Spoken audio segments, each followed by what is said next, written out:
एक ऐसी स्थिति की कल्पना कीजिए जहां आपको बैंक का दरवाजा खोलने के लिए ना एक ऐसा शारीरिक करतब करना पड़े जो आपके शरीर के लिए संभव ही नहीं है। ये तो बहुत ही अजीब स्थिति होगी।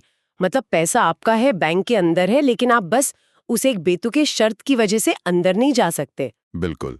और आज की हमारी इस गहन चर्चा का विषय एकदम यही है।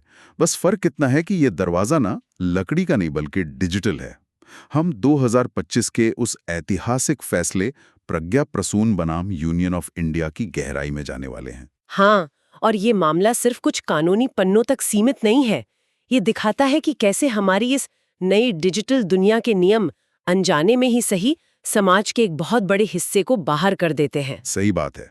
और इस अदृश्य दीवार को समझने के लिए ना हमें प्रज्ञा प्रसून और अमर जैन की असली कहानी पर गौर करना होगा। प्रज्ञा एक एसिड अटैक सर्वाइवर हैं और गंभीर चोटों के कारण वो अपनी पलकें नहीं झपका सकती। ओहो। हाँ। और दूसरी तरफ अमर जैन है जो पूर्ण रूप से दृष्टिबाधित हैं। जब इन दोनों ने बैंक अकाउंट खोलने या कह लें कि सिम कार्ड लेने के लिए डिजिटल केवाईसी करने की कोशिश की तो तकनीक ने ही इनके लिए दरवाजे बंद कर दिए। ऐसा इसलिए हुआ क्योंकि इन ऐप्स में ना एक लिवनेस टेस्ट होता है।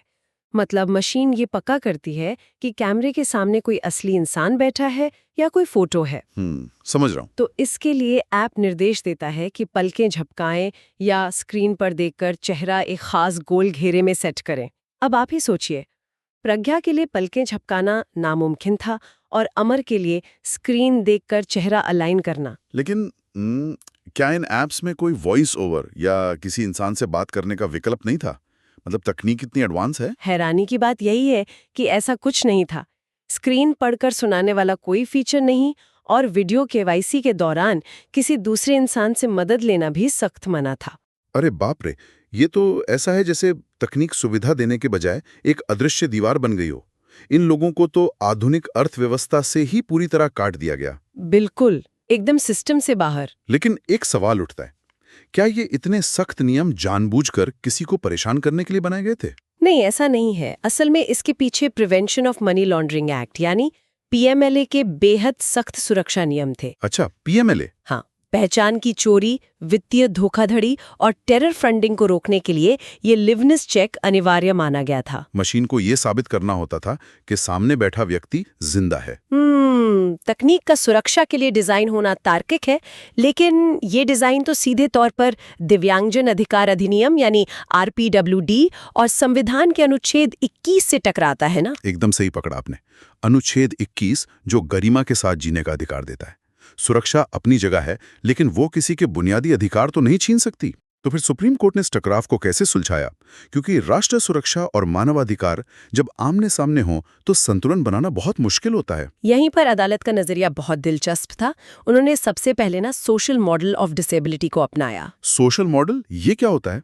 इसका मतलब है कि विकलांगता इंसान के शरीर में नहीं है, बाधा तो समाज द्वारा बनाए गए उस ऐप के डिजाइन में है जो हर इंसान को बस एक ही सांचे में फिट करना चाहता है। ओह, मतलब समस्या प्रज्ञा की आंखों या अमर की दृष्टि में नहीं है, बल्कि ऐप के उस फीचर में है जो किसी और तरीके से उनकी पहचान नहीं कर सकता। बिल्कुल सटीक। और इसी आधार पर अदालत ने आरपीडब्ल्यूडी एक्ट को एक सुपर स्टैट्यूट का दर्जा दे दिया। एक मिनट, सुपर स्टैट्यूट? क्या इसका मतलब यह है कि ये पीएमएलए जैसे राष्ट्रीय सुरक्षा वाले कानूनों से भी ऊपर माना जाएगा? हाँ, इसका अर्थ है कि ये कोई आम कानून नहीं है। इसका पालन करना हर हाल में अनिवार्य है। अदालत ने साफ किया कि डिजिटल एक्सेस का अधिकार भी अब जीवन के अधिकार का ही हिस्सा है। ये तो बहुत बड़ा फैसला है ना? इसलिए अदालत ने कहा कि उचित समायोजन या रीजनेबल अकोमोडेशन करना ही होगा।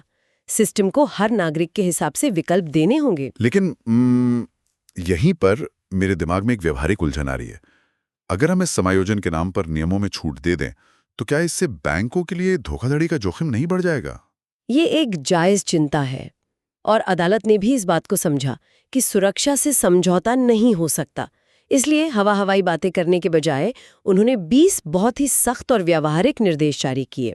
अच्छा, जैसे कि अब पलक झपकाने का टेस्ट अनिवार्य नहीं है, ऐप्स को तकनीकी बदलाव करने होंगे। उदाहरण के लिए वे अंगूठे के निशान की डिजिटल इमेज स्वीकार कर सकते हैं।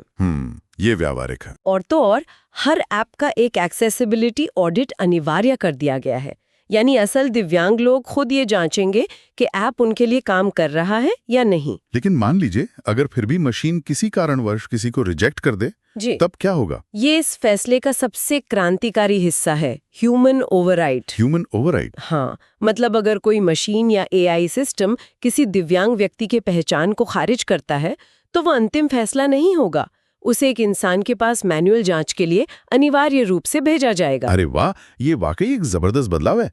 मतलब अब किसी भी कंप्यूटर का ना अंतिम फैसला नहीं है। बिल्कुल, नागरिकों और कानूनी पेशेवरों के लिए ये जानना बहुत सशक्त करने वाला है कि कोई भी ऐप अब शारीरिक अक्षमता के कारण आपको खारिज नहीं कर सकता। सच में मशीन के फैसले के ऊपर एक इंसान की समझदारी को रखा गया है। ये पूरी चर्चा भविष्य के लिए एक बहुत बड़ा सोचने वाला बिंदु छोड़ जाती है। वो कैसे? जैसे जैसे एआई और फेशियल रिकग्निशन जैसी तकनीकें भविष्य में और अधिक हावी होंगी, तो क्या हमें मशीनों के हर स्वचालित फैसले के खिलाफ इस इंसानी अपील को एक सार्वभौमिक मानवाधिकार नहीं मान लेना चाहिए? ये तो आपने बहुत ही गहरी बात कह दी।